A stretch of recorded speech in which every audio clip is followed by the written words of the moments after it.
Welcome to 24 C.A.R.E. I'm Kelly Johnson, founder and CEO of C.A.R.E. by KJE. We are in the second part of our conversation around inclusive communities and equitable communities.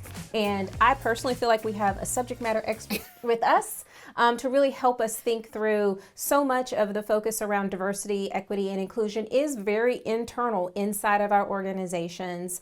But we have here our special guest, Latosha Herron-Bruff, who is with the Dallas Regional Chamber, who is just really sharing how the DRC is impacting the community, impacting business, and creating a stronger quality of life for every single person. And of course, we also have Annalise Alamo here, our culture transformation leader, to just guide us on this conversation. So welcome back. Thank you. Yes, Tasha, we're having fun. Yes, and we are. We're learning as we have these conversations. So really appreciate it. And I really want to emphasize, if you did not watch the first episode, you need to reel back and watch that as well. Tasha mentioned in that episode the good work that the Dallas Regional Chamber is doing, especially here in the Dallas region. And so go back to that episode so that you can get the context of what the organization does. But to re-brag that they have been selected as a national winner, champion. National Chamber of the Year. Yes. Out of all the thousands of others that are out there in the U.S. So congratulations, well, Tasha. Thank you. Yes, and we know that a big part of that is the work that you are doing with diversity, equity, and inclusion. So diving right in, how has that focus helped increase here in the region economic opportunities for underrepresented communities? Yeah, thank you for that question, and thank you for the congratulations too. We have an amazing group of people that get up and work on this every day. And I think the way we really look at this is we have a sub-council called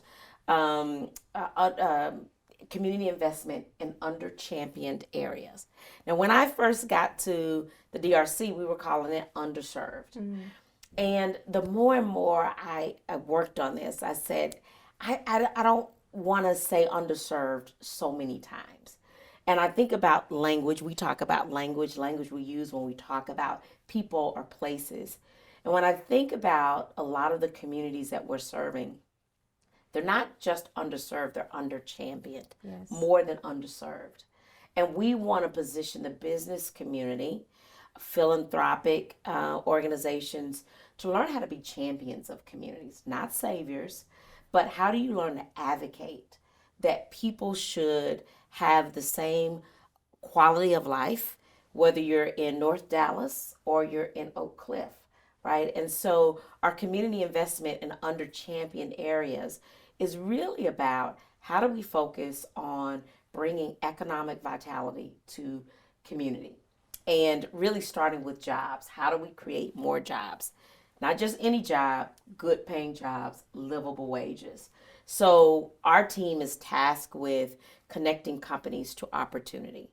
And when we think about under-championed areas, we really think about Southern Dallas County. And you two know our region well, but for those of you who are listening or watching and don't, the region is basically cut in half, where we have 50% of our population that live north and almost 50% of our population that lives south, which we are talking about Southern Dallas County.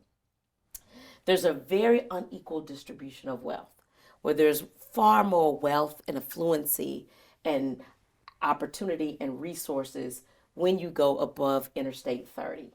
When you go below Interstate 30, where 50% of the population lives, you have an area that's big of all of the city of Atlanta, representing 50% of the population, but only 19% of the tax base. So that indicates that we have a problem. And so one of the things that we thought about is, how do we begin to share and talk about Southern Dallas County as a place of opportunity, access, innovation, growth? We want to talk about it in those terms. And so this sub-council really got busy in how do we share that narrative with the business community? How do we take people to Southern Dallas County and show them the diverse population, the diverse talent pipeline, right? The small business ecosystem. How do we introduce them to those opportunities? And so that work in under-championed areas is really about having others advocate for really providing more inclusion in our communities. And so we strive to do that every day. Yeah, wow, that's amazing. That stat about the as big as Atlanta and that Yes. population, Yeah. that paints a picture. You said something earlier that I wanted to double click on the quality of life, Yes. right? And kind of providing equitable access to that quality of life. Speak more towards so people can interpret quality of life differently. Like if, for example, if you grew up more affluent Sure. and used to certain things, that's a certain quality of life expectation versus, like, for example, when I moved my family to the Philippines, a third world country, that the quality of life definition is different. They're more satisfied with Sure. things that if in your other countries, like, oh, that's basic, right? Yeah. If it's there, that may be a luxury. So talk about that quality of life. Yeah, it's interesting. We have been identifying there's three areas of our work. One, economic development when we're talking about under champion areas. So how do we bring development like a deck park, right? How do we think about growing places where there's more economic opportunity for communities, right? Then there's something that we talk about, it's called catalytic, right?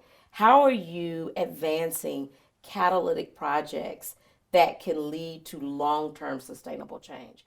And when we think about quality of life, we think about those like grocery stores, food insecurity, transportation, education, healthcare access, jobs. How do fundamentally we make sure that people in 75215 also have the same opportunities as someone else who does not live there, right? Yes. And so even though there are communities that have a low expectation because historically that's all they've been given, right?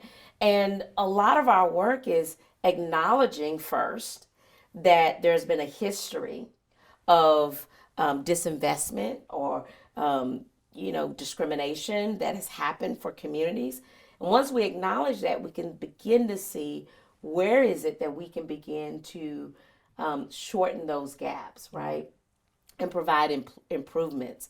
And at the same time, thinking about these communities, not just in purely philanthropic terms, but in economics. Like, how do we grow them economically? Yes. Right? How do we create wealth? Not just giving charity, but how do we cultivate wealth generation, right? Financial empowerment. Those are things that help someone's quality of life overall. Yeah, no, that makes sense, and that's powerful because sometimes you don't realize, like, oh, yeah, I'm missing out unless you know that those resources are available to you. Very, very true. We just announced, well, it was just announced that there was going to be a grocery store coming in one of these communities, and one of the comments online was, why are you putting a grocery store there? Those people won't be able to afford it, right? And so there's thinking that you all know that comes associated with people's color or where they live, and we have to help people see everyone deserves the opportunity to grow and thrive, but everyone deserves to have their basic needs met. Absolutely. To make sure that they have a really great quality of life. And so we think about those things when we talk about community investment in under champion areas and how we can bring that to all of our communities. Great. And I think you talked about it earlier with some of the programs that you mentioned, but is there other particular initiatives that you're most proud of or the DRC is proud of in the efforts to make Dallas a more inclusive city? So we just launched a Southern Dallas Economic Development Guide. It's the first of its kind, and it's all centered around Southern Dallas County. It's called southerndallascounty.com. We have a genius of an SVP of Research and Innovation who worked for our past mayor, Mayor Rawlings, and he helped us develop this site. And the site is really a few things. One, it's a news aggregator. Tell people what's the relevant news stories that are happening in Southern Dallas County. What are the wins? Who's moving? What's happening? Then it tells a little bit of the why. Why should people want to move or relocate or expand their footprint into Southern Dallas County, right? We talk about the fastest growing public college in Texas sits in Southern Dallas County, UNT Dallas. People should know that, right? And then we really want our site selectors and our brokers to really think about Southern Dallas County differently as a place of opportunity, as growth and investment. So we really appeal to those to say, let us tell you more, let us show you, right? The what can be. And then north, where you going? You go any further north, you go into Oklahoma. So we need that development to come further south. And so we're doing everything possible to really promote the region as a true asset. Yeah. That's exciting. It is so exciting. I mean, as a native Dallasite, Yes. this is, I have a lot of bias around this topic, so I'm just going to put that disclaimer out, but I think Dallas is not unique in that every city, every town, even, sort of really small towns, often has pockets within their communities or regions where there is inequity, Yes. where there are historic practices that created systems, and those systems now have created perhaps an unintended consequence Yes. that feels really big Yeah. to undo. And so I love that you all are first recognizing how to unwind and unravel what feels like a big, massive problem.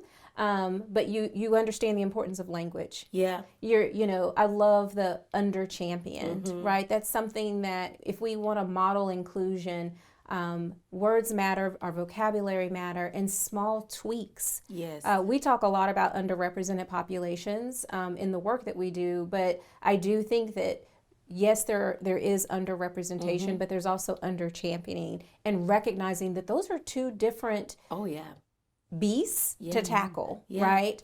And then I also just love how you all are looking at it from a kind of a development policy, continued awareness, but also the partnership. And the collaboration across industry. So before we wrap, is there anything else that you just want to add as you think about that? No, you talk about Colin Yarbrough. We're reading this book in our DEI book club called A Paved Way. And Colin Yarbrough, who's a local author, really looks at 5 different communities across Dallas.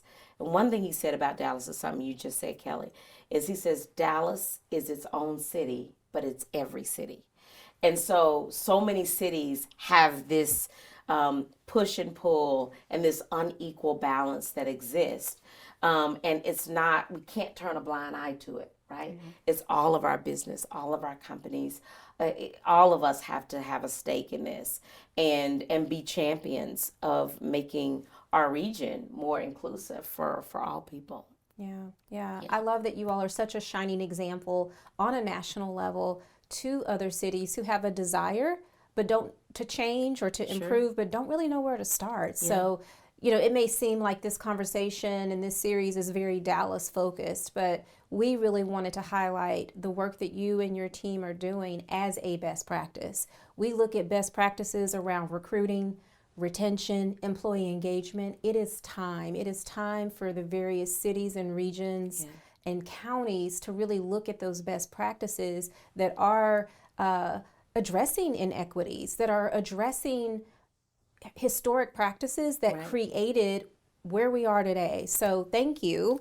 I know we keep saying that, but it's so important. It's so vital because our future generations need us to make more progress.